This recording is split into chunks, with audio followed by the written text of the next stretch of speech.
Good morning all of you. तो बेटे आज हम अगला चैप्टर करेंगे India foreign policy.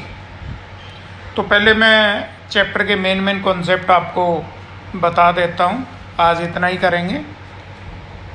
India got independence from the British rule on August 15, 1947।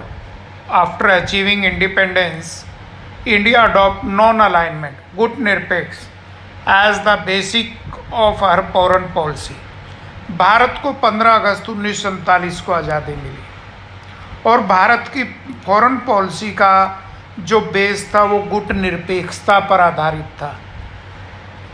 Bharat क्योंकि वर्ल्ड में उस समय कोल्ड वार जोरों पर था, वर्ल्ड दो हिस्सों में बटा हुआ था विचारधारा के आधार पर, एक साम्यवादी विचारधारा और दूसरी पूंजीवादी विचारधारा।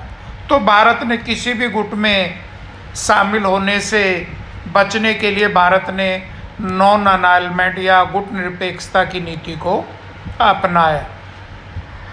Next, Pandit Jawaharlal Nehru is rightly acknowledged as the chief architect of Indian foreign policy. Pandit Nehru Bharat की विदेश नीति का मुख्य निर्माणकर्ता था। पंडित नेहरू के द्वारा ही भारत की फॉरेन पॉलिसी का जो है वो निर्माण किया गया। Indian national Congress had shown great interest in world affairs even before the achievement of independence. Indian national Congress, भारतीय राष्ट्रीय कांग्रेस का इंटरेस्ट वर्ल्ड अफेयर्स में भारत की स्वतंत्रता प्राप्त करने के दौरान भी था। वो वर्ल्ड का, विश्व का सहयोग लेना चाहते थे, विश्व के साथ अच्छे संबंध जो है वो बनाना चाहते थे। Fourth, Pandit Jawaharlal Nehru outlined the basic elements of India foreign policy in his speech broadcasted to the nation on 7 September 1946। Pandit Jawaharlal Nehru की 7 सितंबर 1946 की स्पीच से ही भारत की फॉरेन पॉलिसी का बेसिक चीज़ें जो है वो पता चल जाती हैं। वो उसने आउटलाइन जो है उसकी, वो उस समय उस स्पीच से ही विश्व को या वर्ल्ड को या इंडिया के लोगों को जो है वो जानकारी दे दी थी। Fifth, Pandit Nehru described the people of Pakistan as no different from the people of India. Pandit Nehru ने ये भी कहा कि पाकिस्तान के लोग और भारत के लोगों में कोई अंतर नहीं है। On the occasion of the 7th anniversary of India independence, उन्होंने भारत की 7वीं आज़ादी के दिवस पर या जो है ये कहा था उन्होंने कि भारत और पाकिस्तान के लोगों में कोई डिफरेंस नहीं है, कोई अंतर नहीं है। Next, India has always tried to maintain peaceful, friendly, healthy and cordial relations with other countries of the world. Bharat ने हमेशा दूसरे देशों के साथ अपने संबंधों को शांतिपूर्ण, मित्रतापूर्ण, हेल्दी और सहयोगपूर्ण संबंध जो है विश्व के देशों के साथ रखने का प्रयास किया है।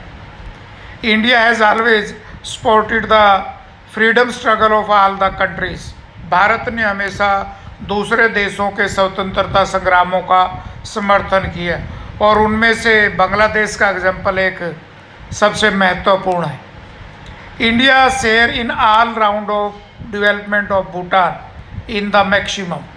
भारत ने भूटान की डेवलपमेंट में भी बड़ा सहयोग किया है सभी क्षेत्रों में। India and China are trying to resolve their problems. Bharat और चीन ने भी अपनी समस्याओं को सुलझाने का प्रयास किया है।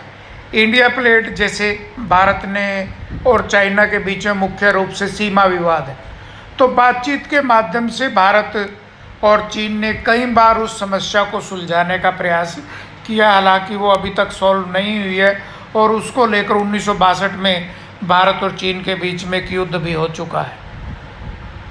India played a significant role in the economic development of Nepal.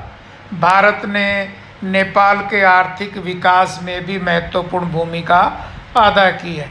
India and Pakistan always have difference between them from two main causes, firstly Kashmir and secondly the Pakistan spotted to terrorism. Bharat और पाकिस्तान के बीच में दो विषयों को लेकर मुख्य रूप से मतभेद रहे हैं, एक कश्मीर की समस्या को लेकर और दूसरा पाकिस्तान का आतंकवादियों को समर्थन देना। ये दो मुख्य मुद्दे हैं भारत और पाकिस्तान के बीच में विवाद के। Next, India has always tried to resolve problem with Pakistan but Pakistan attitude is not supportive. Bharat ने हमेशा कोशिश की है कि वो पाकिस्तान के साथ अपने संबंधों को सुधारें, लेकिन पाकिस्तान का जो एटीट्यूड है, पाकिस्तान की जो सोच है, वो इसके खिलाफ है। India and Sri Lanka are resolving their problems with a positive attitude. Bharat और श्रीलंका ने भी अपनी समस्याओं को पॉजिटिव सोच के साथ हल करने का प्रयास किया है। तो बेटा ये थे इसके मुख्य मुख्य जो कॉन्सेप्ट थे चैप्टर के, इन्हीं से रिलेटेड आगे हम क्वेश्चन करेंगे। तो आज इतना ही, थैंक यू।